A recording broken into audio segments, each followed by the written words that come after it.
அதாவது தேமுதிகவில் ஒரு ஒன்றிய தலைவராக ஒன்றிய கழக செயலாளராக நான் பணியாற்றி கொண்டிருந்த போது இந்த சமுதாயத்துக்கு என்னால் எதுவுமே செய்ய முடியல. ஏன்னாக்கும் அந்த கட்சி வந்து ஒரு தடையாக இருந்தது. அப்படி இருக்கும்போது இந்த கட்சி நம்மளுக்கு தேவையில்லை, நம்ம சமுதாயம் தான் பெருசு அப்படின்னு சொல்லிட்டு அந்த கட்சியை தூக்கி எறிந்து விட்டு நம்ம சமுதாய பணியாற்றிட இப்ப களத்தில் வந்து இறங்கி இருக்கிறோம். உங்களோட சேர்ந்து நாங்க வந்து இறங்கி எல்லா இடத்துலையும் நாங்க வேலை செய்யறதுக்கு தயாரா இருக்கிறோம். எங்களையும் இணைத்துக் கொள்ளுங்க.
கொடுத்து எங்களை வரவேற்ற அன்பு சொந்தங்கள் அனைவருக்கும் காலை நேர வணக்கங்களை உறுத்தாக்கிக் கொள்கிறேன். இந்த இலக்கு 2026 என்பது எப்படி சாத்தியம்? இப்போ நான் வருகை இருந்த போது முதல் முறையாக நம்மளுடைய உறவுகள் சங்க கட்டிடம் இன்று தான் நான் வந்து இதை பார்த்துருக்கிறேன். இதுவரெல்லாம் தெரியாது. நான் ஒரு திராவிட கட்சியில் ஒரு ஒன்றிய செயலாளராக பணியாற்றி கொண்டிருந்தேன். முழுமையாக அது நான் ஒரு சமுதாய பற்றாளன். முழுமையாக இந்த சமுதாயத்துக்கு தன்னை அர்ப்பணிக்க முடியவில்லையே என்று சொல்லிட்டு ஒரு இயக்கம். அப்படி இருக்கும்போது எது தடையாக இருக்கிறது? அப்போ இந்த திராவிட கட்சியில் ஒரு ஒன்றிய போஸ்டிங், அதாவது தேமுதிகவில் ஒரு ஒன்றிய தலைவராக ஒன்றிய கழக செயலாளராக நான் பணியாற்றி கொண்டிருந்த போது இந்த சமுதாயத்துக்கு என்னால் எதுவுமே செய்ய முடியல. ஏன்னாக்கும் அந்த கட்சி வந்து ஒரு தடையாக இருந்தது. அப்படி இருக்கும்போது இந்த கட்சி நம்மளுக்கு தேவையில்லை, நம்ம சமுதாயம் தான் பெருசு அப்படின்னு சொல்லிட்டு அந்த கட்சியை தூக்கி எறிந்து விட்டு நம்ம சமுதாய பணியாற்றிட இப்ப களத்தில் வந்து இறங்கி இருக்கிறோம். அதே போல இந்த எலெக்ஷன் 2026 என்பது ஒரு குழு வச்சிருக்கீங்க. இதுல வந்து 710 பேரோ 770 பேர் இருக்கான். ஒவ்வொருவரும் ஒவ்வொரு புரிதல் இல்லாம ஒரு சில பேர் வந்து நல்ல கருத்துக்களை பதிவிடுறீங்க, ஒரு சில பேர் எந்த ஒரு புரிதலும் இல்லாம எதிர்மாறான ஒரு கருத்துக்கள் வந்து வைக்கிறீங்க. இந்த மாதிரி அவல நிலை வந்து காலங்காலமாகவே நடந்துகிட்டு இருக்குது. நம்ம எல்லாருமே ஒன்றை வந்து புரிஞ்சுக்கிறணும். நம்மளுக்குள்ள வந்து இந்த ஈகோ அது இருக்கக்கூடாது.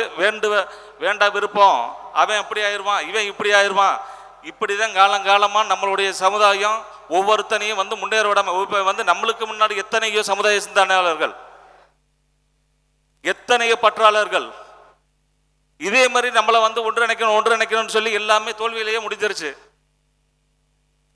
அப்படி இருக்கும் தருவாயில் இப்ப இந்த கலந்தாய்வு கூட்டத்தில் எல்லாருமே ஒன்றிணைஞ்சு இதை எவ்வளியில நம்ம சாத்திய பெற முடியும்?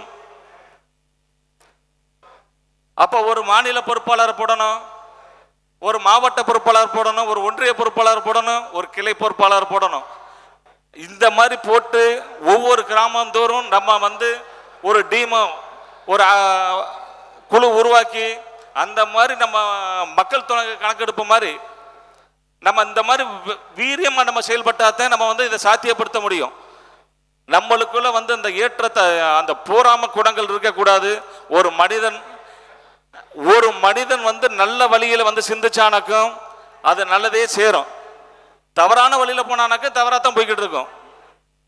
அப்படி இருக்கும் தருவாயில நம்மளுடைய உறவுகளை வந்து இந்த இடத்துல நான் சந்திச்சது பெருமையா இருக்கிறேன். உங்களோட சேர்ந்து நானும் களமாட வருகிறேன். நம்ம சமுதாயத்துக்காக தன்னை அர்ப்பணித்து தான் நான் இந்த களத்தில் வந்து இறங்கி இருக்கிறேன். என்னையும் உங்களோட இணைத்து செயல்படுறதுக்கு நான் தயாராக இருக்கிறேன். எனவே இணைத்துக் கொள்ளுங்கள். இந்த கூட்டத்தில் எங்களுடைய இப்போ நாங்கள் ஆரம்பிச்சு இருக்கக்கூடிய ஈக பெருஞ்சுடர் ஐயா இமானுவேல் சேகரனார் மக்கள் நல சங்கம் என்பது எதற்காக ஆரம்பிக்கப்பட்டதுன்னாக்க, நம்மளோட சமுதாயத்தில் வந்து எண்ணற்ற சங்கங்கள் இருக்கு, எண்ணற்ற அமைப்புகள் இருக்கு. நம்மளுடைய கள போராளிகளாக இருக்கட்டும், நம்மளுடைய இப்போ வந்து அரசன்னு வந்து அண்ணன் ஒருத்தர் இருக்கிறார். சினிமாவில் வந்து எவ்வளவோ வந்து நான் கஷ்டப்பட்டு இருக்கிறேன், யாரும் வந்து நம்மளுக்கு உதவு முன் வர மாட்டாங்க அப்படின்னு சொல்லிட்டு நிறைய ஒரு பதிவிறக்கம் பண்ணிக்கிட்டே இருக்கிறார். இந்த சங்கம் இன்னைக்கு சொல்லிக்கிறேன், இந்த சங்கம் வந்து முழுக்க முழுக்க சமுதாயத்துக்கு தான். சமுதாயத்தில் வந்து நம்மளுடைய உறவுகளுக்கு வந்து என்னைக்குமே கை கொடுப்பதற்காகத்தான். நாங்கள் வந்து ஒரு 200 ரூபா மாத சந்தம் போட்டு தான் இந்த சங்கத்தை நாங்கள் வந்து தொடங்கி இருக்கிறோம். இப்போவும் நாங்கள் ஒரு 1.5 லட்ச ரூபாய்க்கு மேலே வந்து எங்கள் சந்தால வந்து 1.5 லட்சத்துக்கு மேலே நாங்கள் ஒரு நிதியெல்லாம் வந்து வசூல் பண்ணி ஒரு லெவலில் வந்து நாங்கள் முன்னுக்கு போய்கிட்டு இருக்கிறோம். இந்த சங்கத்திலே நீங்கள் ஆதரவு கொடுங்க. இது வந்து முழுக்க முழுக்க வந்து நம்ம சமுதாயத்துக்கு தான். நம்ம வளர்ந்து வரும் நம்மளுடைய இப்போ இன்னைக்கு வந்து எத்தனை பேர் நம்மளுடைய சமூகம் சார்ந்து எத்தனை பேர் நம்ம சமுதாயத்தை பற்றி பேசல, அவங்கள வந்து ஒரு தேவையில்லாத ஒரு குற்ற வழக்கில் கொண்டுட்டு போய் அடைச்சி போடுறாங்க. அப்போ நம்மளுடைய சமூகம் சார்ந்து யாரும் அது வந்து ஒரு சில பேர் தான் வந்து இறங்கி அவங்களுக்கு ஒரு உறுதுணையாக போகிறாங்க. அந்த மாதிரி இருக்கும் சூழ்நிலையில் இந்த சங்கம் வந்து எல்லாருக்குமே வந்து சப்போர்ட் பண்ணும். நீங்களும் எல்லாரும் இந்த சங்கத்துக்கு சப்போர்ட் பண்ணணும். இதே போல் இந்த கலந்தாய்வு கூட்டத்தில் வந்து எங்கள் சங்கத்தின் சார்பாக நாங்கள் கலந்து கொண்டதில் ரொம்ப பெருமையாக இருக்குது. உங்களோடு சேர்ந்து நாங்கள் வந்து இறங்கி எல்லா இடத்துலையும் நாங்கள் வேலை செய்யறதுக்கு தயாராக இருக்கிறோம். எங்களையும் இணைத்துக் கொள்ளுங்கள். நன்றி, வணக்கம்.